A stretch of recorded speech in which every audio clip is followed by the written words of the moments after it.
अस्सलामुअलैकुम नाजरीन, आप देख रहे हैं स्पोर्ट्स ऑन और मैं हूं फैजान इकबाल। तो नाजरीन, आईसीसी T20 वर्ल्ड कप 2022 के सनसनीखेज मुकाबले जारी हैं और आज जो मैच खेला जा रहा है वो दोनों बड़ी टॉप टीम समझे जाने वाली टीम्स हैं जिनके दरमियान आज का मैच खेला जाएगा, न्यूजीलैंड और श्रीलंका।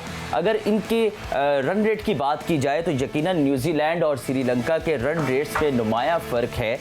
जो न्यूजीलैंड का इस टाइम जो नेट रेट है वो 4.450 है, जबकि अगर श्रीलंका के नेट रेट की बात की जाए तो वो 0.450 है। और अगर पॉइंट्स की बात करें तो न्यूजीलैंड 3 पॉइंट्स के साथ श्रीलंका से आगे नजर आती है। लेकिन दूसरी जानिब अगर हम देखें तो श्रीलंका भी एक बड़ा टाइटल जीतने वाली यानी कि एशिया कप जीतने वाली टीम है और जिस तरह से उन्होंने एशिया कप में परफॉर्म किया, नो डाउट उसमें हमें एक पूरी टीम एफर्ट नजर आई और हर एक मिडल ऑर्डर हो, बॉलिंग हो, बैटिंग लाइन हो, हर चीज़ में उनकी एफर्ट नजर आती है। लेकिन न्यूजीलैंड जो है वो खुद एक बड़ी स्ट्रॉन्ग टीम है और अगर टीम की बात की जाए तो न्यूजीलैंड का अपर हैंड भी नजर आता है क्योंकि उनके ज़्यादातर जो प्लेयर्स हैं वो श्रीलंका के प्लेयर्स की निस्बत ज़्यादा एक्सपीरियंस्ड हैं। तो इस तमाम तर सूरत हाल पर आज के मैच पर बातचीत करने के लिए हमारे साथ स्टूडियो में मौजूद हैं इरफान ज़हीर साहब, क्रिकेट एक्सपर्ट हैं और बड़ी गहरी नज़र रखते हैं। आज के मैच के हवाले से इनके साथ तफसीली गुफ्तगू करेंगे।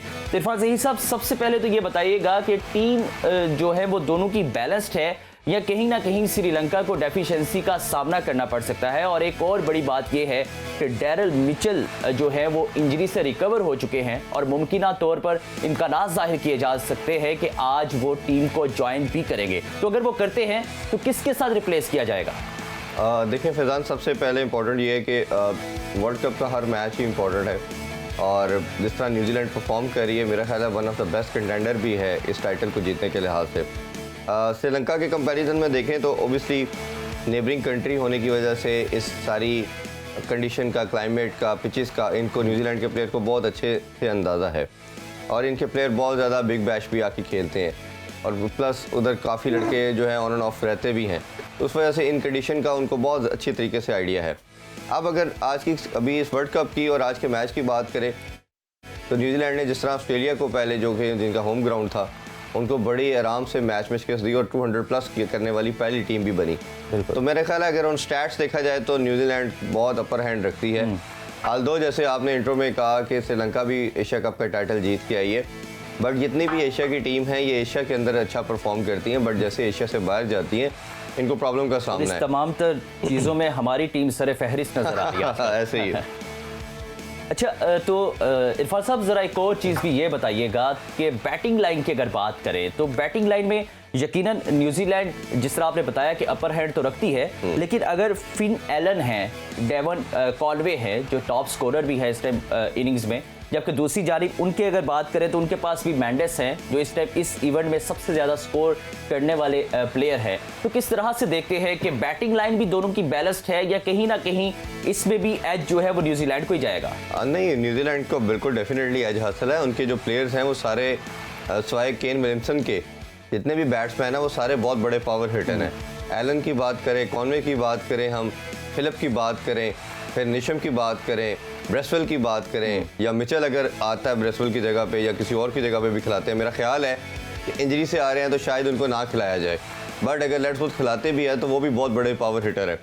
तो सवाए केन विलियमसन के जो कि सिर्फ इनिंग्स को एंकर करता है दरमियान में, बाकी जितने भी टीम प्लेयर हैं वो सारे पावर हिटर हैं और सारी अच्छी एबिलिटी रखते हैं बड़ा टोटल करने के लिहाज से। अगर आप इन कंपैरिजन श्रीलंका को देखें तो श्रीलंका की जो बैटिंग लाइनअप है उसमें इन्होंने अपना मेथड को लास्ट 6-7 मंथ से चेंज किया है। ये साल डेढ़ से बड़ी बुरी क्रिकेट खेल रहे थे, काफ़ी मैचेस हार रहे थे, बट उन्होंने एक नई टीम बिल्डअप की, यंगस्टर को लेके आए। ख़ासतौर पे लास्ट वर्ल्ड कप के अंदर जब मिकी आर्थर इनके कोच थे, उन्होंने इनको फ्री हैंड दिया कि आप इस फेयर से बाहर आ जाएं कि आपने जीतना या हारना है, you have to go for the kill. तो इन्होंने अटैकिंग क्रिकेट को अडॉप्ट कर लिया। बिल्कुल। अब उससे ये हुआ कि इनका विनिंग रेशो डिफीट से थोड़ा बढ़ गया। अब ये इस फेयर के साथ नहीं खेलते कि हमने हारना या जीतना, ये दूसरी ओपोनेंट के ऊपर पूरा अटैक करते हैं। ऑब्वियसली जब इस स्टेट ऑफ माइंड के साथ आप खेलते हो तो आपके नाम जहाँ विक्ट्रीज आती हैं उधर आप हारते भी हो, तो वो इस चीज़ को बिल्कुल माइंड से निकाल के खेल रहे हैं, इसी वजह से वो एशिया कप में सक्सेसफुल भी रहे। बट इन कंडीशन के ऊपर इस तरह आते साथ ही हिटिंग करना भी आसान नहीं है। बिल्कुल, बॉल के अंदर बाउंस ज़्यादा है। मैं इरफान साहब यही अगला क्वेश्चन आपकी तरफ थ्रो करने लगा था कि जिस तरह आज का मैच सिडनी में खेला जा रहा है गालिबन, तो सिडनी की जो विकेट्स हैं वो तो स्पोर्टिव है रिगार्डिंग पेसर बॉलिंग की अगर बात करें तो स्विंग भी किसी हद तक मिल जाता है, और अगर बैटिंग की बात करें तो बैटिंग में भी अच्छे खासे स्कोर बनते हमें नजर आए इन विकेट्स पे। तो क्या समझते हैं कि ये जो सिडनी की ओवरऑल सिचुएशन है तो ये भी न्यूजीलैंड की ही फेवर में जाती है, क्योंकि उनके लिए ये सिचुएशन जो है वो सूटेबल है? फिजान, उसमें मैं जैसे आपने सारे मैचेस देखे, ऑस्ट्रेलिया के इन जनरल जो पिचेस हैं वो उसमें बाउंस पेस ज़्यादा आता है, और प्लस आपको लगता है कि शुरू में 3-4 ओवर बॉल हिलता भी है, सीम और स्विंग भी करता है। बट जैसे थोड़ा पुराना हो जाता है तो फिर सीम और स्विंग ख़त्म हो जाता है, बट बाउंस सॉरी उसी तरह कैरी करता है। अब सिडनी एक पूरे ऑस्ट्रेलिया की जितनी भी पिचेज है उसमें से डिफरेंट पिच इसलिए है कि इसके अंदर आपको थोड़ा सा बॉल के अंदर ग्रिप भी मिलता है, बॉल स्पिन और ग्रिप करने के साथ स्पिन भी करता है, स्पिनर के लिए भी इफेक्टिव है। होता क्या था कि तमाम अगर दूसरे कंट्रीज़ की अगर आप मैचेस देखें तो सारी टीमों का यही होता था कि वो ज़्यादा रिलाई करते थे अपने स्पिनर के ऊपर और स्पिनर के साथ वो अटैक करते थे और जाके फिर मिडिल ओवर के अंदर विकेट्स लेते थे। बट ऑस्ट्रेलिया के अंदर हमने देखा है कि स्पिनर को खातर खा कोई ज़्यादा इसमें बेनिफिशियल नहीं रह रही पिचेस, उसकी वजह से इनके अगेंस्ट अटैक हो रहा है। चाहे आप पाकिस्तान के देख लें, इंडिया के स्पिनर को देख लें, अफगानिस्तान के स्पिनर को देख लें जो दुनिया के बेस्ट स्पिनर माने जाते हैं, या इवन श्रीलंका का लास्ट मैच अगर ऑस्ट्रेलिया के अगेंस्ट भी देख लें, बिल्कुल जिस तरह मिचेल मार्श ने और फिर मैक्सवेल ने और फिर आके जो लाठी चार्ज किया स्टॉइनस ने कि वो स्पिनर के अगेंस्ट ही किया और सबसे जो बेस्ट स्पिनर था उसके अगेंस्ट किया उन्होंने, हसरंगा के अगेंस्ट। तो मैच सिंगल हैंडली वो अवे के लेके हसरंगा जो है वो इस टाइम सेकंड पोजीशन पर हैं ज्यादा विकेट्स लेने की फहरिस्त पे। जी, वो रैंकिंग के अंदर भी हमेशा रहते हैं और बड़ा जबरदस्त बॉलर और बड़ा अच्छा ऑलराउंडर प्ले करते हैं वो। अगर बॉलिंग बड़ी अच्छी करते हैं तो वो बैटिंग में भी कोई कसर नहीं छोड़ते, अपनी कैपेसिटी में वो अपनी इनपुट पूरी देते हैं। जी जी। अच्छा इरफान साहब, मैं बस उसी को कंप्लीट करना चाह रहा था कि उसमें ये वाहिद विकेट है सिडनी की जिसमें आपको बॉल जहाँ पेस बॉलर को मदद मिलेगी साथ स्पिनर को भी मिलेगी। ठीक है, तो इसके अंदर थोड़ा सा ग्रिप है इस विकेट के अंदर, तो ये श्रीलंका के पास थोड़ा सा एज हासिल है। अच्छा, फैजान इसमें जी स्पिनर के लिए। अब फैजान जनरली दुनिया में अगर आप स्टैट्स देखें तो 90% जितना छोटा फॉर्मेट होता है, जैसे हम T20 वर्ल्ड कप हो रहा है या T20 की बात करें तो चेस करने वाली साइड इसको प्रेफरेंस करती है। बिल्कुल, चेस करेंगे तो आपको मालूम होता है कितना टारगेट है। बट ऑस्ट्रेलिया के जो स्टैट्स हैं वो इसके कॉन्ट्री ही हैं। ऑस्ट्रेलिया के अंदर जो टीम पहले जीती है वो ज्यादा मैचेस जीतती है, T20 के अंदर भी वो 60-70% वो उसका जो नाम है अपने रहता है। बट इस वर्ल्ड कप के अंदर 2-3 रीजन के साथ वो चेस की तरफ तमाम टीम जा रही है। बिल्कुल, एक नंबर 1 रीजन सबसे बड़ी चेस की करने की ये है कि वेदर बड़ा अनप्रेडिक्टेबल है, किसी टाइम बारिश हो सकती है, तो वो बारिश के अंदर उनकी कोशिश होती है अगर बारिश हो जाए। अब लाइक आपके ख्याल में टॉस इस हद तक मैटर करता है कि अगर कोई भी टीम टॉस जीती है तो वो चेस की तरफ अपनी एक सिनेरियो में अगर तो बिल्कुल वेदर क्लियर है, फोरकास्ट नहीं है बारिश की, तो फिर तो टीम्स प्रेफर आज इम्कानात वैसे यही जाहिर किए जा रहे हैं कि आज का मैच जो है वो पूरा जरूर होगा जिस तरह का अगर तो देखिए सनशाइन है, सब कुछ है, तो फिर तो टीम इधर टॉस जीत के पहले खेलने की कोशिश करेंगे। बिल्कुल ऐसे है। बट अगर विंडी है, आपको लगता है क्लाउडी है, क्वालिफाइंग राउंड में देखा कि जो भी टीम टॉस जीती है वो पहले बैटिंग करने को ही तरजीह दे रही थी और उसका फायदा भी हुआ कई मैचेस में। लेकिन अब जिस तरह सुपर 12 मरहले का आगाज हुआ है तो उसमें जो है सिचुएशन चेंज नजर आई, क्योंकि वो मौसम का भी इफेक्ट हुआ है। तो क्या देखते हैं कि आने वाले मैचेस भी बहुत बड़े हैं, कल भी बहुत बड़े मैचेस होने जा रहे हैं, हमारा अपना पाकिस्तान का भी मैच है नीदरलैंड के साथ, तो ये मौसम जो है वो उसकी आंख मचोली भी जा रही है। तो किस हद तक आने वाले मैचेस में सिचुएशन को डिस्टर्ब कर सकते हैं, क्योंकि कल हमने देखा कि 2 मैचेस खेले गए इसका इंग्लैंड का और ऑस्ट्रेलिया का, और जबकि दूसरा मैच आयरलैंड और अफगानिस्तान का खेला गया, लेकिन बारिश के बायस दोनों मैचेस को जो है वो कंटिन्यू नहीं किया गया और दोनों टीम्स को 1-1 पॉइंट्स दिए गए, जिसकी वजह से अब देखें इंग्लैंड भी मुश्किल का शिकार है और ऑस्ट्रेलिया भी। अगर इंग्लैंड को अपने अगले दोनों मैचेस जीतने हैं तो वो दोनों बड़ी टीम्स हैं, न्यूजीलैंड और श्रीलंका के साथ मैचेस पेंडिंग है, लेकिन ऑस्ट्रेलिया के मैचेस छोटी टीम्स के साथ हैं कंपैरेटिवली, कि उन्होंने एक मैच खेलना है उसके साथ नीदरलैंड के साथ और एक गालिबन आयरलैंड के साथ, लेकिन उनका रन रेट बहुत नीचे है इरफान साहब, कि उनको अपना रन रेट भी इंप्रूव करना है, ये मैचेस भी जीतने हैं और रन रेट भी जो है वो इंप्रूव करना है। तो क्या समझते हैं कि ये सब कुछ हुआ तो मौसम की वजह से? अगर कल के मैच का कोई डिसीजन आता तो डेफिनेटली सिचुएशन चेंज होती, जो पॉइंट स्कोरिंग टेबल है हमारा उस पर सिचुएशन चेंज होती, तो इनको अगले मैचेस में आसानी होती। लेकिन ये आने वाले मैचेस में मौसम किस हद तक असरअंदाज हो सकता है? देखिए मैच तो हुए ही नहीं ना, मैचेस तो कई कल भी जिस तरह हुआ हो ही नहीं पाए, वो तो आपका एक एक पॉइंट दे दिया गया, चारों टीमों को एक एक पॉइंट मिल गया। मैं जैसा लास्ट बात कर रहा था कंडीशन के लिहाज से, चेस करना इसलिए प्रेफर कर रहे हैं कि अगर आपकी विंडी है, वेदर अब क्लाउडी है, तो बॉल ज़्यादा सीम स्विंग करता है, जैसे हमने इंग्लैंड में भी देखा है या न्यूजीलैंड में भी देखा है। तो इधर भी ऐसा ही हो रहा है कि आपकी बॉल ज़्यादा हिलता है, तो उसमें वो उसका बेनिफिट लेना चाहते हैं पावर प्ले के अंदर, कि हम ओपोनेंट के 3-4 खिलाड़ी आउट करके उनके ऊपर प्रेशर डालें। फिर इसी तरह अगर बारिश हो जाती है, लेट्स सपोज फोरकास्ट के अंदर है कि बारिश हो जाएगी, तो फिर टीमों का ये प्लान होता है कि हमें आइडिया होता है कितने ओवर्स का मैच हो गया है, कितने रन हमने करने हैं, क्योंकि ओवर को कर्टेल करके कम कर दिया जाता है। तो ये सारी सीजन की वजह से टीम जो है वो चेस को प्रेफरेंस दे रही है। जहाँ तक दूसरा आपका क्वेश्चन है वेदर के लिहाज से या बारिश के लिहाज से, देखें ये बड़ा अनफॉर्चुनेट है, क्योंकि हम जब पूरा साल या 2 साल के बाद इस तरह का मेगा इवेंट होता है वर्ल्ड कप का, तो जब वो इवेंट कंप्लीट नहीं हो पाता या उसके मैचेस नहीं हो पाते, तो सारे स्टेक होल्डर इसमें डेंट होते हैं। आईसीसी भी होता है, जो जिस कंट्री में मैच हो रहे हैं वो उसको डेंट पड़ेगा, जारी बात है फाइनेंशियल उन पर भी इम्पैक्ट आता है। और सबसे बड़ा स्टेक होल्डर जो स्पेक्टेटर्स होते हैं, चाहे वो स्टेडियम की हद तक है या पूरी दुनिया में है, जो एक अच्छी क्रिकेट देखना चाह रहे हैं। और चौथे स्टेक होल्डर जो खुद प्लेयर है, वो भी इस बड़े स्टेज का वेट करते हैं सारा साल या 2 साल के, हमने वर्ल्ड कप में जाके परफॉर्म करना, अपना नाम बड़ा करना है। जब वो भी डगआउट में बैठ के बारिश होता हुआ देखते हैं, मैच नहीं हो पाता, तो ये बड़ा एक डिसअपॉइंटिंग होता है। तो मेरा ख्याल है इस पे आईसीसी को बड़ा थोड़ी बैठना पड़ेगा, सोचना पड़ेगा कि जब भी हमने कोई आईसीसी का बड़ा इवेंट प्लान करना है तो हमें जरा प्लान करके वेदर को फोरकास्ट करके देखते हुए उसको फोर्सी पहले करें, फिर उसके अकॉर्डिंगली प्लान करें, ताकि मैचेस कम से कम हैम्पर हो। और दूसरा ये कि अब जो कंडीशन आपने तीसरी क्वेश्चन पूछा कि बड़ा ज़्यादा मुश्किल होता जा रहा है टीम्स के लिए क्वालिफाई करने के लिहाज से। अब ऑस्ट्रेलिया भी इसकी वजह से फंसा हुआ है, इंग्लैंड भी फंसा हुआ है। इंग्लैंड को तो 2 पॉइंट भी चले गए आयरलैंड के अगेंस्ट। बारिश वो शायद पूरा मैच होता तो वो जीत जाते। ठीक है, तो इसी तरह हर टीम को डेंट कहीं ना कहीं आगे जो मैचेस हैं वो टफ टीम्स हैं, न्यूजीलैंड और श्रीलंका दोनों ही इंग्लैंड को टफ टाइम दे सकती हैं। अच्छा, लेकिन मतलब साहब साइकोलॉजिकल फैक्टर आपको पता है कि बहुत मैटर करता है, और आज की जो दोनों टीम्स हैं हमने इनको हमेशा से साइकोलॉजिकल जो है वो स्ट्रांग ही पाया है। अगर श्रीलंका की बात करें तो जितने भी बड़े इवेंट्स हम पिछले उठा के देख लें, श्रीलंका हमेशा से कमबैक करके इवेंट के जो है वो बड़े मैचेस खेलती है। ठीक है, पहले इवेंट के शुरू में उसकी पोजीशन इस तरह से अच्छी नहीं होती, लेकिन वो कमबैक करते हैं और सेमीफाइनल और फाइनल तक आते हैं। लेकिन जबकि न्यूजीलैंड की बात करें तो आपको शायद याद भी होगा, आईसीसी वर्ल्ड कप का ही फाइनल था इंग्लैंड और न्यूजीलैंड का, तो लास्ट में क्या सिचुएशन बनी थी, लेकिन उसके अकॉर्डिंगली भी विलियमसन जो है वो उन्होंने प्रेशर फील नहीं किया। तो इस सवाल का मैं आपसे जवाब लूंगा। हमारे साथ मौजूद है हमारे नुमाइंदे अबू बकर बिलाल, जो इस वक्त पर्थ स्टेडियम में मौजूद हैं। अबू बकर बिलाल, बताइएगा कि क्या सूरत हाल है आज। सबसे पहले तो ये बताएं कि मौसम की क्या सूरत हाल है, और दूसरी जानिब जो तमाशाई है उनकी जानिब से किस टीम को फेवरेट करार दिया जा रहा है? देखिए, जहाँ तक मौसम की बात है तो पर्थ में आज सुबह से हल्की बरी है, कोई तेज बारिश नहीं है, बिल्कुल ड्रिजलिंग है, जिसके ड्रिजलिंग के दौरान ही पाकिस्तान टीम ने आज यहाँ पर तकरीबन 2 घंटे पर मुश्किल अपना प्रैक्टिस सेशन भी किया है। मौसम खुशगवार जरूर है, तेज हवाएं चल रही है, लेकिन मैच मुतासिर होने का खदशा मौजूद नहीं है।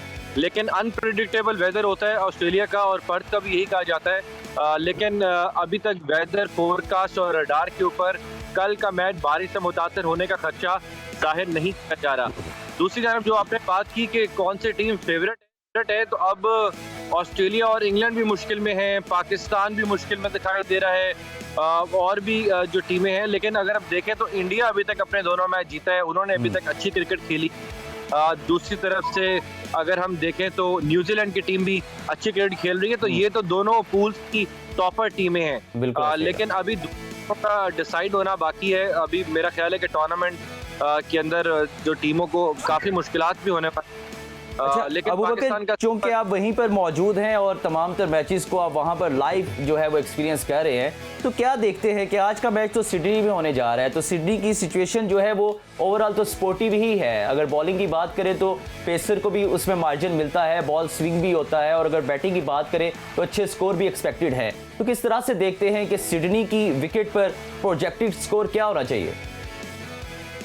देखिए, सिडनी की विकेट जो है ना वो बैटिंग और बॉलिंग दोनों को सपोर्ट करती है, और वो ऐसे एक ऑस्ट्रेलिया का जहां पर फास्ट बॉलर को भी मदद मिलती है और उसके साथ साथ मिडिल ओवर्स के अंदर स्पिनर्स को भी मदद मिलती है। बिल्कुल सही। तो सब कंडीशंस को देखते हुए जो अब तक टीमें सिडनी के अंदर स्कोर कर रही हैं वो 170 प्लस स्कोर करना पड़ता है।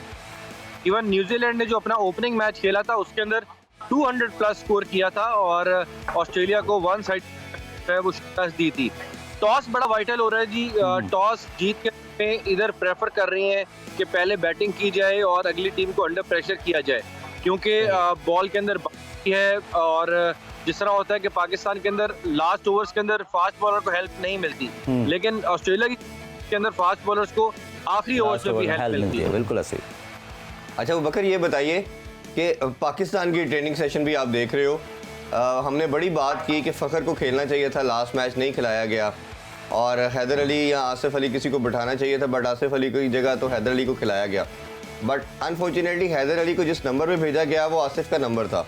तो ये बताइए कि अभी प्रैक्टिस सेशन में या टीम मैनेजमेंट से अगर आपको कुछ राय बता रहे हैं, कल के मैच में किसको चांस दिया जा रहा है बैटिंग, क्योंकि बॉलिंग तो हमारी संभव ठीक होगी। और दूसरा मुझे शाहीन शाह अफरीदी का भी बताइए, जिस तरह हमने दोनों मैचेस में देखा कि वो ज़रा प्रॉपर फिट नज़र नहीं आ रहे, वो जो स्पार्क और एनर्जी होती है उनके रनअप के अंदर वो भी नज़र नहीं आ रही, उनका पेस भी 5-7 नॉच नीचे आया हुआ है। तो ये ज़रा दो चेंजिंग के फ़खर जमान और शाहीन शाह अफरीदी के हवाले से बताइए वो प्लीज़। देखिए, शाहीन का जब टीम मैनेजमेंट से सवाल करते हैं हम, तो उनका यही जवाब होता है कि शाहीन इंजरी से वापस आए हैं और जितना खेलेंगे साथ साथ वो अपने क्रिकेट इम्प्रूव करेंगे।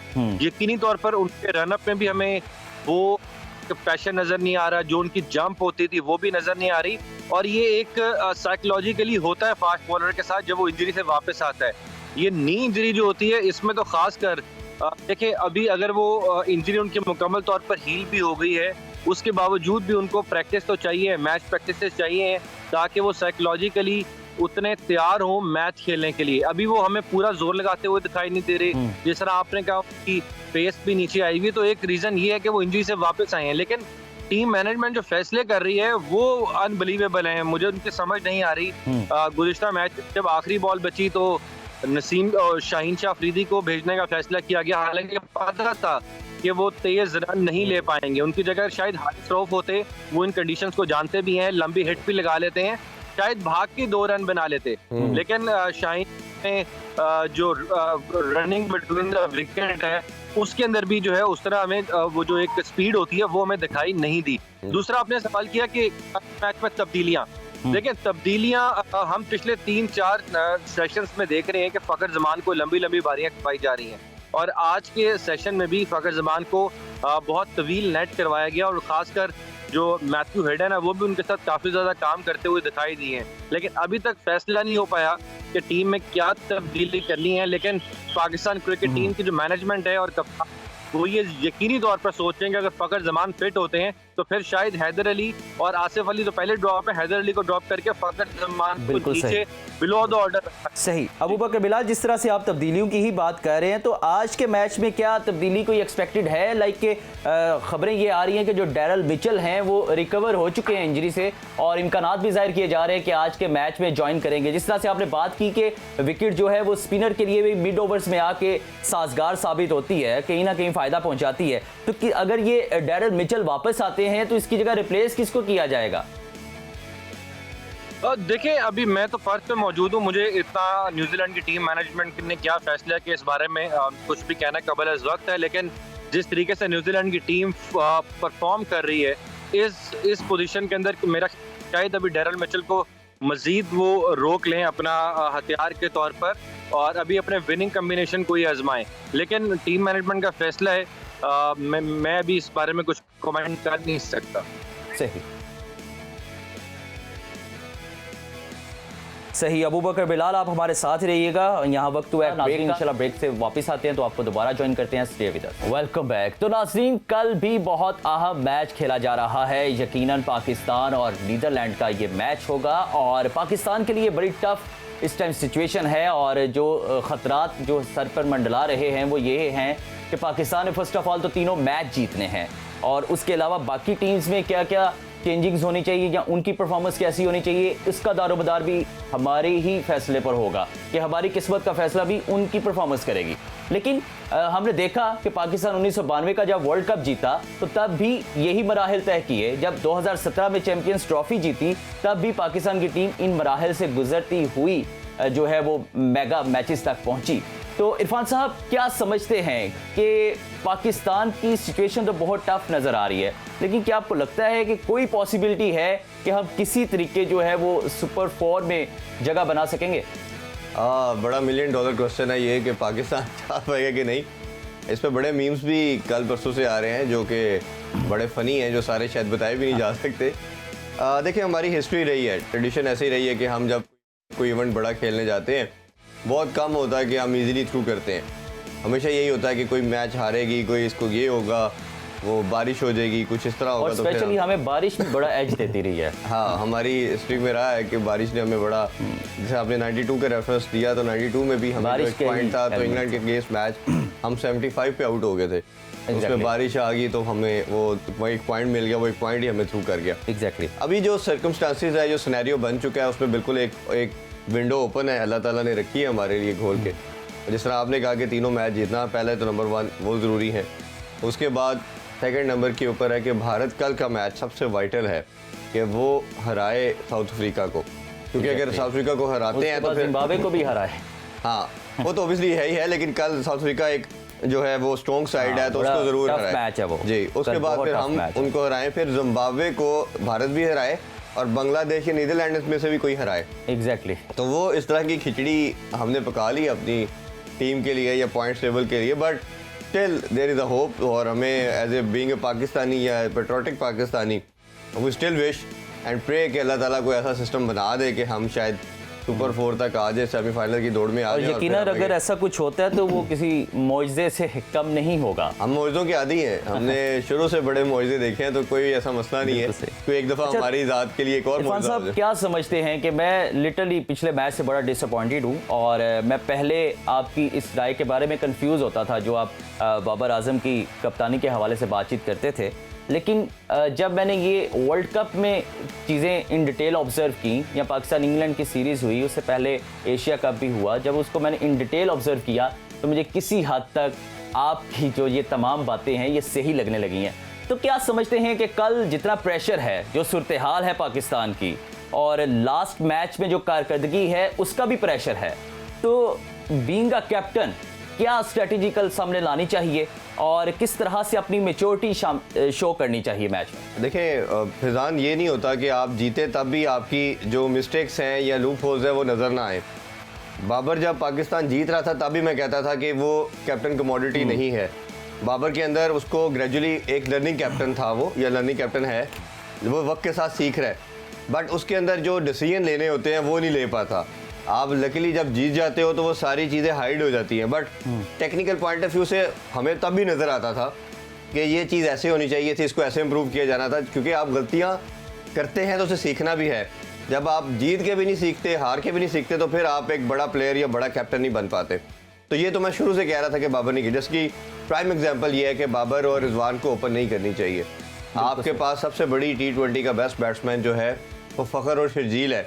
डोमेस्टिक में देख लें या पूरी दुनिया के अंदर देख लें, आप मुझे बताएं अगर ये दोनों ओपन कर रहे हो किसी भी विकेट के ऊपर, किसी भी ओपोनेंट के अगेंस्ट, तो इनसे बेहतर कोई ओपोनेंट हो सकता है? कोई जो ओपनिंग प्लेयर है नहीं हो सकता, और इतना एग्रेसिव प्लेयर भी पाकिस्तान को नहीं मिल सकता। तो ये आप, अगर मैं आपको श्योरिटी से कहता हूँ कि अगर ये दोनों ओपनर अगर आपकी ओपनिंग करें तो मैं आपको किसी पेपर पे लिख के देने को तैयार हूँ कि पाकिस्तान 95% मैचेस जीतेगा, क्योंकि ये दोनों ऐसे लीथल बैट्समैन है कि इन दोनों में से अगर एक भी क्लिक कर गया, होता है कि समटाइम दोनों नहीं खेलेंगे, बट एक भी क्लिक कर गया तो पाकिस्तान सिंगल हैंडली अवे ले जाएगा, चाहे जो भी अपोजिशन हो, न्यूजीलैंड हो, इंग्लैंड हो। सब देखें, हमें इसी में कंक्लूड कर दूं, सिर्फ मिस्टेक क्या कर रहे हैं।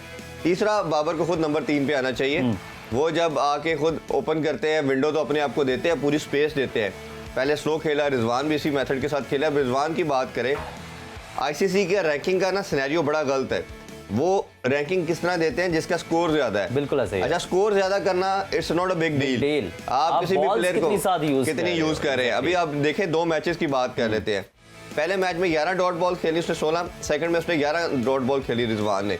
तो जब आप कोई भी इतना बड़ा इवेंट खेल रहे हैं और कंटिन्यूसली इतनी ज्यादा डॉट बॉल खेले, एशिया कप का फाइनल आपको याद है, बिल्कुल 7वें ओवर में रिजवान जाके आउट हुआ है और पाकिस्तान को 16 का रन रेट चाहिए था उस टाइम पे।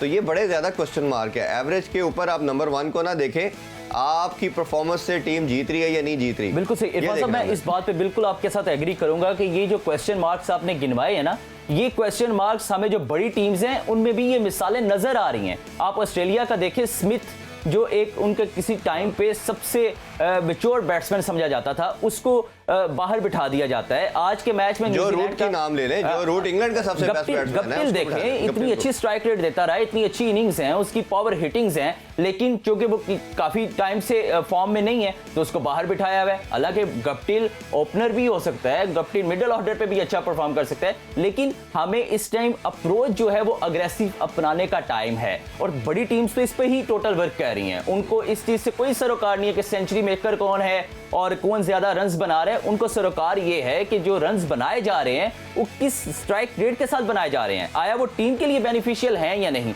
तो डेफिनेटली इस अप्रोच को तो अपनाना होगा। तो हमारे साथ अबू बकर बिलाल मौजूद हैं, उनसे दोबारा बात करते हैं। अबू बकर बिलाल, आप वहीं पर मौजूद हैं, कल के मैच के लिए तैयारियां भी यकीनन बड़े जोशो खरोश से जारी होंगी। तो क्या देखते हैं, स्पेशली जो हमारा पेसर्स का कॉम्बिनेशन है, कौन कौन प्रैक्टिस कर रहा है और कल किस कॉम्बिनेशन के साथ हम आएंगे, क्या कोई चेंजिंग मुतवक्के है इस हवाले से? और देखिए, तमाम बॉलर्स ने यहाँ पे प्रैक्टिस की है, वो चाहे शाहिन शाह अफरीदी हो, नसीम शाह हो, हारिस रऊफ या हमारे पास वसीम जूनियर, तमाम ही आज हमें लगाते हुए दिखाई दिए। लेकिन इंटरेस्टिंगली आज प्रेस कॉन्फ्रेंस के लिए आए थे अब से कुछ देर पहले हारिस रऊफ आज भी पूरी उम्मीद हमें दिखाई दिया। उनका ये कहना था कि पाकिस्तान टीम कम बैक करने की सलाहियत रखती है और सेमीफाइनल में भी जा सकती है और उसके लिए क्रिकेट अच्छी खेलनी पड़ेगी। यकीनी तौर पर चेंजिंग्स की जहाँ तक बात है तो शायद हमें लगता है कि हैदर अली की जगह अगर फ़खर जमान फिट हो गए, क्योंकि आज शाम तक फैसला होना है फ़खर जमान कल का मैच खेलेंगे कि नहीं खेलेंगे। अगर फ़खर जमान मुकम्मल तौर पर फिट हो जाते हैं, मेडिकल को ग्रीन सिग्नल दे देता है, तो फिर हमें कल की जगह डाउन दी ऑर्डर जो है हमें फ़खर जमान दिखाई दे सकते हैं। लेकिन कल पर्थ का जो ये स्टेडियम मेरे पीछे आप देख रहे हैं, ये इधर पाकिस्तान की मैं समझता हूँ किस्मत फैसला होना है, क्योंकि कल यहाँ पर डबल हेडर है। इंडिया भिड़ेगी साउथ अफ्रीका के साथ और पाकिस्तान का मुकाबला होगा नीदरलैंड के साथ। अच्छा, मुझे ये बताइए कि ये जिस तरह टीम की 2 मैचों में परफॉर्मेंस रही, ऑब्वियसली सबसे ज़्यादा प्रेशर जो है वो बाबर के ऊपर है। हमने आउट होने के बाद शादाब का देखा, शादाब ने ही मेरा ख्याल है वो विकेट शादाब की थी टर्निंग पॉइंट। जिस तरह उसने पहले रजा को छक्का लगाया और अगली बॉल पे आउट हो गया, तो मेरा ख्याल है दैट वाज टर्निंग पॉइंट। और हमने एक वीडियो भी देखी कि वो जिस तरह रो रहे थे और फिर उनको लेके जाया गया। तो ये बताइए कि बाबर की बॉडी लैंग्वेज कैसी है, क्योंकि मुझे लगता है कि बाबर पे सबसे ज़्यादा प्रेशर होगा और बाबर अगर लेट्स सपोज इसी तरह बुरी परफॉर्मेंस रहती है तो उनकी कैप्टनसी के ऊपर बहुत ज़्यादा बात तो ऑलरेडी सब कर रहे हैं, तो मुझे लगता है कि उनकी कैप्टनसी खतरे में भी है। तो आप उनकी बॉडी लैंग्वेज या उनके साथ टीम के साथ उनका जेलिन होना वो कैसा है? देखिए, बॉडी लैंग्वेज तो डाउन है, यकीनी तौर पर है। पाकिस्तान की पूरी टीम की हमें बॉडी लैंग्वेज डाउन दिखाई दी है, खासकर जिम्बाब्वे की शिकस्त के बाद। बाबर आजम के ऊपर प्रेशर है और ये वर्ल्ड कप के बाद तब्दीलियां पाकिस्तान क्रिकेट बोर्ड में भी हो सकती हैं, टीम मैनेजमेंट में भी हो सकती हैं और जो प्लेयर्स हैं खासकर कप्तानी के हवाले से भी T20 के अंदर तब्दीलियां हो सकती हैं। अब ये डिपेंड करता है कि चेयरमैन का कितना कॉन्फिडेंस है बाबर के ऊपर, या वो बाबर को मजीद इम्प्रूवमेंट का टाइम देते हैं या उनको फौरी तौर पर तब्दील किया जाता है। ये फैसला मैं समझता हूँ कि चेयरमैन पीसीबी वो करेंगे, लेकिन चेयरमैन पीसीबी के हवाले से भी खबर यही है कि उनकी अपनी पोजीशन बड़ी ख़राब है। अगर पाकिस्तान वर्ल्ड कप से आउट होता है तो चेयरमैन पीसीबी के ऊपर भी सवालात उठेंगे और पैटर्न जो कि इस वक्त वज़ीर आज़म है शहबाज शरीफ, वो पहले भी रमीज़ राजा की परफॉर्मेंस के ऊपर तहफ़्फ़ुज़ात का इजहार कर चुके हैं। बिल्कुल सही। तो टाइम तो उनको वर्ल्ड कप के लिए, वर्ल्ड कप में जिस तरह की टीम परफॉर्मेंस आ रही है अब तक, देखिए मौजूदा तो कुछ भी होता है, जैसे आपने अपने इंट्रो में बात की, और पाकिस्तान टीम मौजूद के ऊपर चलती है, हमेशा ही डिपेंडेंट होती है। तो 92 का वर्ल्ड कप में भी इफन बर्ड से बहुत सारे थे, लेकिन पाकिस्तान टीम थ्रू कर गई। अबू बकर बिलाल, जिस तरह आपने मोइज़ात की बात की है ना कि मिराकल्स तो डेफिनेटली हमारी क्रिकेट का हिस्सा रहे हैं पाकिस्तान की, और इसके साथ साथ एक और चीज़ भी पैरेलल बड़ी होती है कि वो होती है अवाम की दुआएं। ठीक है, अब नज़र तो सिचुएशन बड़ी टफ आ रही है, लेकिन फिर भी हमारे पास आसरा है, मोइज़ात का भी है, और डेफिनेटली गुड लक फैक्टर भी हो सकता है अगर मौसम हमारा साथ दे जाता है हमारे हक में। तो क्या समझते हैं कि पाकिस्तानी जो वहाँ पर तमाशाई मौजूद हैं वो अभी किस हद तक पुरजोश हैं कि पाकिस्तान दोबारा कम बैक करेगा और हमारी किसी ना किसी तरीके से स्पेस बनेगी? देखिए, फैंस तो दुनिया के किसी भी कोने में हो, वो पाकिस्तान टीम को सपोर्ट करते हैं, लेकिन जितना मुझे डिसअपॉइंटेड दिखाई दिए लास्ट मैच जिम्बाब्वे से शिकस्त के बाद, शायद मैंने नहीं देखा। मैं मेलबर्न में मौजूद था, 90,000 की कैपेसिटी का ग्राउंड था, पाकिस्तान 1 रन से इंडिया से हारा, लेकिन इंडियन फैंस हो या पाकिस्तानी फैंस हो, दोनों ने पाकिस्तान की परफॉर्मेंस को बहुत सराहा था।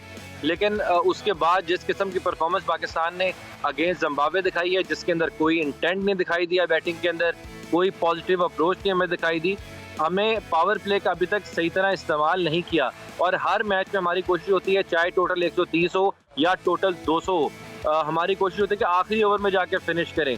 दुनिया T20 के अंदर आखिरी ओवर का रिस्क नहीं लेती, और आखिरी जो 3-4 कोशिश ये होती है कि उनमें 1 ओवर पहले ही जाए। तो यहाँ पर हमें बहुत गेम अवेयरनेस की भी कमी दिखाई दे रही है। मुझे नहीं समझ आ रही कि जो हमारे हेड कोच हैं सकलैन मुश्ताक, वो क्या टीम को किस किस्म का गाइड कर रहे हैं, उनकी कारकर्दगी के ऊपर भी सवालात यकीनी तौर पर उठते हैं। मेरे ख्याल से वो अगर स्पिन बॉलिंग कंसल्टेंट रहते तो ज़्यादा बेहतर था, गो के अगर वो जिस तरह वो हेड कोच है। तो ये प्रॉब्लम्स तो आ रही हैं, टीम मैनेजमेंट की आ रही है। मैथ्यू हेडन अभी टीम को जोड़ते हैं, और उनका काम तो सिर्फ यही है कि टीम का मोराल बुलंद रखें और कोशिश यही करें कि पाकिस्तान के जो प्लेयर्स हैं वो अच्छा परफॉर्म करें, लेकिन अभी तक हमें परफॉर्मेंस दिखाई नहीं दे रही। इसमें ना मैं एक पॉइंट ऐड करता चलूँ, मैंने इसमें बड़ी दफ़ा लास्ट 1 साल से शोज़ किए और मैंने बात की, किसी तरह अपना पाकिस्तानी पीसीबी अगर गैरी क्रिस्टन या एंडी फ्लावर में से किसी एक को रिक्वेस्ट करके ले आती है ना पाकिस्तान में, बहुत अच्छा, तो यकीन करें आपको 1.5 साल लगेगा, आपकी टीम दुनिया की नंबर 1 टीम के अंदर आ जाएगी। पीसीबी ने दावे तो बहुत बड़े किए कि हमने टॉप 3 की टीम में लेके आना है, हमने रैंकिंग में ये करके आना है। उस सिवाय 2-4 इंडिविजुअल प्लेयर के लिए तो हम रैंकिंग में आ गए कि उनको प्लेटफॉर्म प्रोवाइड किया गया, आपने ओपन करनी है, आपने ये करना है, वो तो मिल गया। बट अनफॉर्चुनेटली टीम का जो सिनेरियो था, टीम का जो स्टैट्स था, कोई भी आप इवेंट नहीं जीत पाए। तो ये मेरा ख्याल है बहुत ज़्यादा क्वेश्चन मार्क है, और सबसे बड़ा अबू बकर ने ठीक कहा, कोचिंग के ऊपर भी बात है। कैप्टन के ऊपर हम सारा का सारा मलबा डाल देते हैं, कोच के पास भी plan A, plan B, plan C होना चाहिए। अगर कोच ही आपका वो सब कुछ नहीं कर पा रहा, वो उसका फादर फिगर का रोल होता है, जहाँ उसने गेम प्लान देनी है, लड़कों को उठाना भी है, टीम को जैलिन भी रखना है, ये सारे जो रिस्पॉन्सिबिलिटीज़ हैं वो हेड कोच की होती हैं। बट हमें अनफॉर्चुनेटली कुछ साल 1.5 से ऐसा कोई चीज़ नज़र ही नहीं आ रही कि कोच के कोई रोल नज़र आ रहा है। और बाबर ने ये गिला भी किया था जब मिसबाह हक और वकास यूनुस थे कि मेरे पास कैप्टनसी के राइट्स इतने नहीं हैं। तो बोर्ड ने पहली दफ़ा, जो कि ऑफिशियली नहीं होना चाहिए, उन्होंने अनाउंस किया कि हमने सारे राइट्स जो हैं वो बाबर को दे दिए हैं। तो अब जब राइट्स ले लिए हैं तो फिर इसको डिलीवर भी करना चाहिए, बट अनफॉर्चुनेटली उसमें हमें, और मेरे ख्याल में अगर इस तरह के मामलात पर पीसीबी इस इवेंट के बाद सबसे पहले तो सर जोड़कर बैठे और ये जो तमाम चीज़ों पर निशानदेही की जा रही है इन पर वाकई पे वर्किंग करे। हमारे बहुत सारे जो कमज़ोरियां हैं वो आए रोज़ सामने आती हैं। जिस तरह अबू बकर बिलाल बता रहे थे कि दुनिया की टीम्स जो हैं वो एग्रेसिव हो चुकी हैं, और मसला ये है कि इरफान साहब, दुनिया की टीम्स जो बाकी हैं ना, बड़ी टीम्स जो हैं, वो हमें मिसालें भी दिखाती हैं, लेकिन हम मिसालें देख के भी नहीं सीखते। खुद तो हम अपने आप को ग्रूम नहीं कर रहे, उस तरह से जिस तरह का वक्त की जरूरत है, लेकिन हम दूसरों से देख के भी नहीं सीख पाते। देखे ना पावर प्ले की, जैसे हमने डेली बात की, इंग्लैंड सीरीज के अंदर भी हम डेली बैठते थे, और आज भी वर्ल्ड कप जब से शुरू हो रहा है कि आपके ओपनर हर मैच के अंदर 20-25 रन शॉर्ट है। किसी भी ओपनर के अगेंस्ट मैच देख लें आप, सारी टीमें 60-70 बनाती हैं, आप 30-40 बनाते हैं। वो जो 20-30 रन का शॉर्टेज है, जो लैक है, वो आपका बर्डन शिफ्ट होता है, आप थ्रो करते हैं मिडिल ऑर्डर के ऊपर। मिडिल ऑर्डर खुद भी कह रहा है हम नहीं खेलना आता, आप भी प्रेशर डाल रहे हो उनके ऊपर। तो वो तो आप अगर फॉर्म में हो या नंबर 1 कहते हो, तो आपको वो बर्डन लेना चाहिए कि हम तो ज्यादा करके आपके लिए कंफर्ट करते हैं। इरफान साहब, हम मिडिल ऑर्डर पे तो रिलाई कर ही नहीं सकते परमानेंट बेसिस पे, हम तो उसको भी बाय लक ही। मेरा ख्याल है अब Faizan, it's a time for the changing. अब आपको फ्यूचर में करने के लिहाज से, मैंने कल भी एक ये प्रपोजल कह लें या रिक्वेस्ट कह दें पीसीबी से, आपको उन लड़कों को भी लाना पड़ेगा जो टेक्निकल साउंड है, जिसमें नंबर 1 नाम आपको अब्दुल्ला शफीक का आएगा, हारिस सुहेल का आएगा। अगर मिडिल ऑर्डर की बात करें, अब्दुल्ला शफीक को आपने टेस्ट की हद तक कर्टेल कर लिया, बट वो T20 भी खेलता है, लाहौर कलंदर की तरफ से नुमाइंदगी करते हुए उसने सबसे ज्यादा रंग बनाए, अच्छी खासी इनिंग्स खेली है। दूसरा कामरान गुलाम ने भी 2 साल पहले 37 साल का रिकॉर्ड डोमेस्टिक में तोड़ा था। He has a very strong ability to do power hitting। और वो भी दोनों कम एज के लड़के हैं, उनको आज आप प्रिपेयर करेंगे 6 मंथ साल तक वो आपकी प्रिपेयर कमोडिटी होंगे, नॉट सिर्फ ओनली टेस्ट क्रिकेट, T20 और ODI के अंदर भी मेरा ख्याल है वो लॉन्गर रन में आपको ये 2 लड़के ऐसे हैं जो आपको एक अच्छा थ्रू दे सकते हैं। तो आपने बेसिकली आई होती है कि आपने लड़के को पिक कर लिया, सेलेक्ट कर लिया, अब आपने उसको कॉन्फिडेंस दिया, उसको बैक किया और फिर उसको लेके चले। मैंने यही क्वेश्चन पीसीबी के एक बड़े ओहदेदार से पूछा, मैंने कहा आप मुझे बताइए टीम हमारे पास यही है जो सेलेक्ट कर दी। मैंने उनसे यही क्वेश्चन किया, आप बताएं आपका सबसे बेस्ट बैट्समैन पूरे सर्किट में इस जो लड़के प्लेइंग 11 आपकी वर्ल्ड कप के लिए चलेगी ये कौन सा है? उन्होंने 2 मिनट सोचा, उन्होंने कहा जी अब्दुल्ला शफीक। मैंने कहा क्या आपके ख्याल में नहीं लगता कि अब्दुल्ला शफीक को आपकी नज़र में जो आप भी कह रहे हैं उसको टीम का पार्ट होना चाहिए? आपको तो स्टेबिलिटी चाहिए ना, कैसा बैट्समैन जो रिलायबल हो। तो ये बड़ा अनफॉर्चुनेट है कि हमारे कल्चर के अंदर दोस्तियां निभाई जाती हैं, बिल्कुल लाइक कि नेपोटिज्म चलता है, नेपोटिज्म के अंदर ये मेरा दोस्त है, ये मेरा जानने वाला है, वो भी एलिमेंट आ जाता है। ये बड़ी इमेच्योर थॉट्स है और बड़ी इमेच्योर अप्रोच है, सॉरी टू से। तो इरफान साहब, मेरे ख्याल में जिस तरह से अबू बकर बिलाल कह रहे थे कि कल के मैच में फखर जमान जो है वो कम बैक कर सकते हैं, तो अगर फॉर एग्जांपल वो आ जाते हैं, जो कि हम भी चाहते हैं कि वो आएँ, तो क्या समझते हैं कि प्लेसमेंट कहां पर होगी? बाबर और जो रिजवान हैं ये 1 डाउन 2 डाउन पर आएंगे या एक साथ ओपन करेगा? देखें, ये तो हमने इतना बोल छोड़ा कि शायद इससे ज्यादा कोई बात नहीं की कि बाबर को नंबर 3 आना चाहिए। सुनी नहीं जा रही, लेकिन सुनी नहीं जा रही। अब कानों पर जूं तक नहीं रेंगती। अगर अब रेंग रही है ना, जो उन्होंने 2 रिजल्ट अपने नाम देख लिए और जिस तरह की ट्रोलिंग उनके अगेंस्ट हो रही है, एग्जैक्टली अब भी सीख जाना चाहिए। हमने फिजान प्रैक्टिस मैच में भी कहा, इंग्लैंड के मैचेस में भी कहा कि आपके पास वर्ल्ड कप से पहले एक अल्लाह ने विंडो दे दी है। बिल्कुल ऐसे। देखिए प्रैक्टिस में इंग्लैंड ने क्या किया, इंग्लैंड ने अपने तमाम बीट जो कह लेंगे बी टियर के प्लेयर थे उनको चांस दिया पाकिस्तान के अगेंस्ट, उनको दे के भी हमसे हमारे घर में जीत गए। अगर मैं कहता हूँ इंग्लैंड 7 मैच हार देता तो इंग्लैंड ने कोई टेंशन नहीं लेनी थी, और जितनी अग्रेसिव इनिंग्स उसने हमारे होम टाउन में आके खेलनी है, मेरे ख्याल में वो भी सबसे बेस्ट। आप उसको भी छोड़ दे, लेकिन उनका ऑब्जेक्टिव क्या था? मैं यही कहता था कि इंग्लैंड प्रिपरेशन कर रहा है वर्ल्ड कप की। न्यूजीलैंड से आपने फाइनल जीत लिया ट्राई नेशन सीरीज का, बट वो अपने कॉम्बिनेशन ट्राई कर रहे थे। बिल्कुल ऐसे। उन्होंने अपनी बेस्ट 11 नहीं उतारी, उन्होंने डिफरेंट अपने सर्कमस्टांसेस के अंदर, अपने सिनेरियोज के अंदर अपने प्लेयर को भेज के देखा क्या बनता है, क्या कॉम्बिनेशन बेहतर बनता है, उसको वर्ल्ड कप के लिए ट्राई कर रहे थे। हमें ये करना चाहिए था इंग्लैंड सीरीज के अंदर या ट्राई नेशन सीरीज के अंदर, टूर्नामेंट के अंदर, कि आप बाबर 3 पे आते, फखर को ओपन कराते या किसी भी इस तरह ऑल्टर करके देखते, किसी प्लेयर को ऊपर ला के भेजते, किसी को नीचे भेजते। डेफिनेटली आप जो जिन कॉम्बिनेशन के ऊपर हम बात कर रहे हैं उनको ट्राई करते। बिल्कुल। अगर वो आपके सक्सेसफुल रहते तो आप उसे कंटिन्यू करते, अगर नहीं होते तो ये तो ऑलरेडी आप 2 साल से कर रहे हो। और if I am not wrong कि ये जो इंग्लैंड की सीरीज थी या एशिया कप था, इससे पहले दावे किए गए थे, इंतजामिया की जानिब से भी किए गए थे और टीम की जानिब से भी, इवन के कप्तान साहब ने भी ये कहा था कि हम मुख्तलिफ कॉम्बिनेशन जो है वो आजमाएंगे। तो वो मेरे ख्याल से कॉम्बिनेशन नीचे ही आजमाते रहे, अपने पे कोई जो है ना वो नया तजुर्बा नहीं किया कि मेरी कोई अच्छी सेटलमेंट हो जाए। देखिए ये से लार्जर दैन लाइफ वाला प्लेयर किसे कहते हैं? जिसके पास एक तो गेम अवेयरनेस हो और वो अपनी ज़ात से बाहर निकल के आए।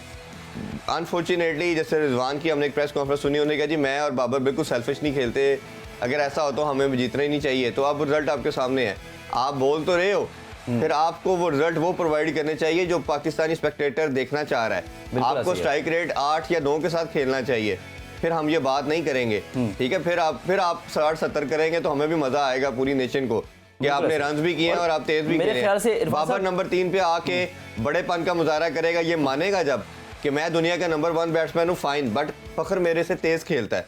फखर ऊपर आए, फखर ओपनर है, फखर की पोजीशन नंबर 3 की नहीं है। बाबर नंबर 3 पे खेलता रहा सारी जिंदगी, फखर नंबर 3 पे या नंबर 5 पे नहीं खेलता रहा। डेफिनेटली तो कैप्टन जब अपनी जात को पीछे करके टीम का सोचता है तो अल्लाह ताला उसको और बेनिफिट भी देता है। और जब अपनी जात को ऊपर रखते हैं कि मैंने ऊपर आके खेलना है, मैंने स्टिक अप्रोच नहीं होनी चाहिए। तो जब आप वो आके कहते हैं जी मुझे ज्यादा बॉल्स मिलेंगी तो फिर आपको नुकसान तो मिलता ही है। अच्छा अबू बकर बिलाल साहब, जिस तरह से इरफान भाई बड़ा इन डिटेल बता रहे थे हमारी कप्तानी के सर पर जो खतरात मंडला रहे हैं उस हवाले से काफ़ी चीज़ों पर उन्होंने निशानदेही की और यकीनन तमाम चीज़ों पर नज़रसानी की भी ज़रूरत है। और हमने देख लिया है कि अब हमारे पास कोई ऑप्शन नहीं है, आपको कोई ना कोई स्टेप्स लेने पड़ेंगे, आपको स्ट्रेट डिसीजंस लेने पड़ेंगे।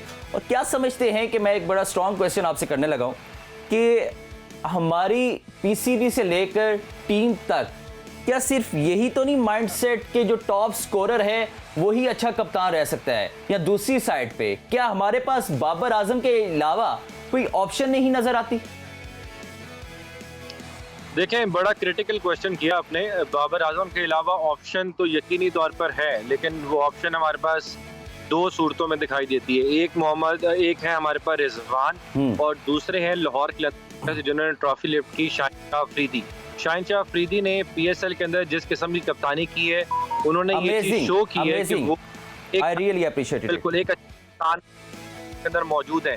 लेकिन बात पता है कि हम तब करते हैं जब सर के ऊपर से पानी गुजर जाता है। लास्ट वर्ल्ड कप के अंदर भी देखें, हसन अली को हम जीत रहे थे, हमने लगातार उनको मौका दिया, हम उनको बिल्कुल नहीं उनको अकेला छोड़ा। और कप्तान बाबर आजम ने कहा है कि मेरा मैच विनर है, लेकिन क्या हुआ सेमीफाइनल के अंदर वो हमें कॉस्ट कर गए और उसके बाद हमने फैसला किया नहीं यार ये हमारा मैच विनर नहीं है, इसको घर भेज दो। और अभी भी यही हो रहा है। हम बिल्कुल भी हमने सारा मिडिल ऑर्डर के अंदर सब कुछ शफल किया है, हमने इफ्तिखार से लेकर नीचे तक सबके बैटिंग ऑर्डर चेंज किए। इवन कि अगर किसी प्लेयर से पूछ लिया जाए ना मिडिल ऑर्डर के कि आपका नंबर कौन सा है, तो उसको नहीं पता कि उसका नंबर कौन सा है, क्योंकि कभी नवाज को हम ऊपर भेजेंगे, कभी हम शादाब को ऊपर भेजेंगे, हम नंबर शफल करते रहेंगे। और जो हमारा मेन मिडिल ऑर्डर है उसको हम रखते हैं आखिरी 10-15 बॉल्स के लिए। जब 10-15 बॉल्स के लिए आपने मिडिल ऑर्डर को रखना है तो फिर वो टेस्ट नहीं हो सकता। तो यहाँ पर फैसले गलत यकीनी तौर पर हो रहे हैं। बाबर आजम को बड़े दिल का मुजाहिरा करना चाहिए, वन डाउन आए। देखें, बाबर आजम T20 के अंदर ओपनर ही थे, रिजवान का नंबर जो था वो नीचे था, नंबर 5 खेलते थे रिजवान, लेकिन मिसबाउल हक ने ये एक जो इसको यूज किया था as a opener Mohammad Rizwan को, और वहां पर वो कामयाब हुए। अब जब वो भी कामयाब हो गए, साथ बाबर भी कामयाब हो गए, हम दोनों का जो स्ट्राइक रेट है वो प्रॉब्लम बन गया पाकिस्तान टीम के लिए। हम पहले 6 ओवर्स में 6 ओवर्स में 40 करते हैं, हम इससे ऊपर नहीं जा पा रहे। और दोनों की जो पहली 50 है वो 40 बॉल्स पर, 38 बॉल्स पर, 42 बॉल पर, 44 बॉल्स पर, इस दौरान जो है वो ये दोनों प्लेयर 50s कर रहे हैं। और जो T20 क्रिकेट अब टोटल इंटेंट चेंज हो गया। देखिए, बीबीएल होती है यहाँ पर, लीग यहाँ की सबसे बड़ी लीग है। बिल्कुल सही अबू बकर बिलाल, देखिए सबसे बड़ी मिसाल जो है वो हमारा जो सबसे बड़ा हरीफ है वो हमें दिखाता है। अगर टॉप स्कोरर ही कॉम्पिटेंस कप्तानी के जो है वो क्राइटेरिया पे पूरा उतरना होता तो विराट कोहली जो है उसकी कंसिस्टेंसी ज्यादा है रोहित शर्मा से रन्स बनाने में, लेकिन he is not our captain. तो नाज़रीन, आज का मैच भी बहुत अहम है। यकीनन न्यूजीलैंड अगर आज विन करता है तो वो सेफ जोन में जाता है, लेकिन श्रीलंका के लिए भी आज का मैच इसलिए अहम है कि अगर आज वो जीतता है तो उसके आने वाले मैचेस में उसके लिए आसानियां पैदा होंगी। तो आज के प्रोग्राम से हमें दीजिए इजाज़त, इंशाल्लाह आपसे मुलाकात होगी कल, तब तक अल्लाह हाफिज़।